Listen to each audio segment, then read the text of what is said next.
అందరికీ నమస్తే అండి. నేపియర్ నేచురల్ ఫార్మింగ్ ఛానల్కి స్వాగతము. మనం పంపించే జెర్మినేటెడ్ సీడ్లో ఇట్లా ఒక కర్రలో దాదాపు 3 కానీ 4 కానీ విత్తనాలు ఉంటాయి, అంటే మొలకలు ఉంటాయి. దాన్ని మనం ఎట్లా వేరు చేసుకోవాలా, ఎట్లా ప్రధాన పంటలో నాటుకోవాలనే దాన్ని ఇప్పుడు మనం ఒకసారి చూపిస్తాము. అంటే ప్రతి ఒక్క మొలకని మనం విడిగా కట్ చేసుకోవాలి. ఒకసారి కట్ చేసుకొని చూపించాంకరయ్య.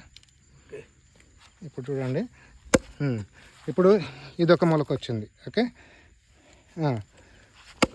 ఇదొకటి. ఇప్పుడు తీసుకుంటే ఇప్పుడు దీన్ని నాటుకోవచ్చు అనమాట. ఇలా భూమిలో నాటేసుకోవచ్చు.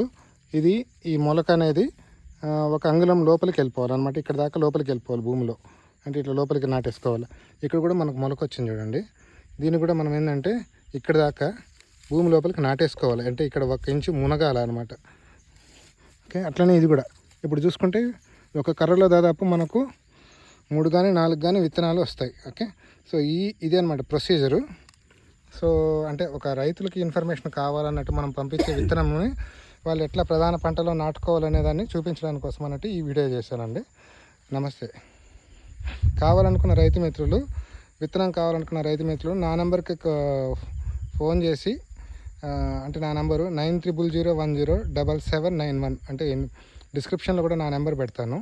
మీకు కావాలనుకున్న రైతు మిత్రులు విత్తనం కోసం నన్ను కాంటాక్ట్ చేయండి.